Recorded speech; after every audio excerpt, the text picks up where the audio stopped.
దేవుణ్ణి ఎవరు ప్రేమిస్తారు అనేది ఈరోజు మనము తెలుసుకుందాము. దేవుణ్ణి ఎవరు ప్రేమిస్తారు? మొదటి యోహాను రాసినటువంటి పత్రిక 5వ అధ్యాయము 3వ వచనము మనం ఒకసారి చూద్దాము. మనం ఆయన ఆజ్ఞలను గైకొనుటయే దేవుణ్ణి ప్రేమించుట, ఆయన ఆజ్ఞలు భారమైనవి కావు అని దేవుని యొక్క వాక్యము మనకి వివరిస్తుంది.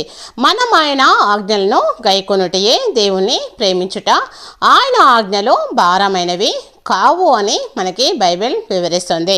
ఆయన ఆజ్ఞలు గైకొనిన వారు మాత్రమే దేవుణ్ణి ప్రేమిస్తారు. దేవుని యొక్క ఆజ్ఞలను గైకొనిన వారు మాత్రమే దేవుణ్ణి ప్రేమిస్తారు అని దేవుని యొక్క వాక్యము మనకి తెలియజేస్తుంది.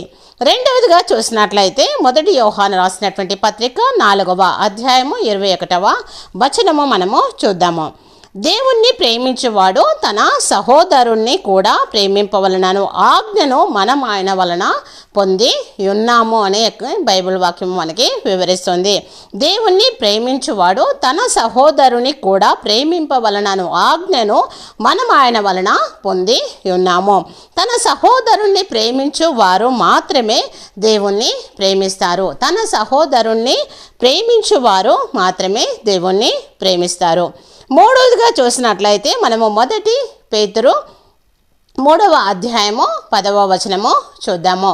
చెడ్డ దాన్ని పలకకుండా తన నాలుకను కపటపు మాటలు చెప్పకుండా తన పెదవులను కాచుకొనివాడు మాత్రమే దేవుణ్ణి ప్రేమిస్తారు అని దేవుని వాక్యము మనకి వివరిస్తుంది. చెడ్డ దాన్ని పలకకుండా తన నాలుకను కపటపు మాటలు చెప్పకుండా తన పెదవులు కాచుకున్నవాడు మాత్రమే దేవుణ్ణి ప్రేమిస్తాడని దేవుని యొక్క వాక్యము మనకి వివరిస్తుంది. దేవుణ్ణి ప్రేమించేవారు ఎవరు అంటే ఆయన ఆజ్ఞలను గైకొను వారు మాత్రమే దేవుణ్ణి ప్రేమిస్తారు. తన సహోదరులను ప్రేమించువారు మాత్రమే దేవుణ్ణి ప్రేమిస్తారు. చెడ్డ మాటలు పలకకుండా తన నాలుకను కపటపు మాటలు చెప్పకుండా తన పెదవులను కాచుకున్నవాడు మాత్రమే దేవుణ్ణి ప్రేమిస్తారు. మనము దేవుణ్ణి ప్రేమించాలంటే మనము ఈ పైన వాక్యానుసారంగా ఉండవలసిన వారమై ఉంటున్నాము కనుక ఆ విధంగా ఉండడానికి ఇష్టపడదాము, ఆ విధంగా ఉండడానికి ప్రయత్నిద్దాము, సరి చేసుకుందాము, సరిదిద్దుకుందాము. దేవుడు ఇటు వాక్యాన్ని మనందరి హృదయంలో ఫలింప చేయను గాక. దేవుడు ఇటు వాక్యాన్ని మంచి నేల మీద పడిన దానిగా విస్తరింప చేయను గాక.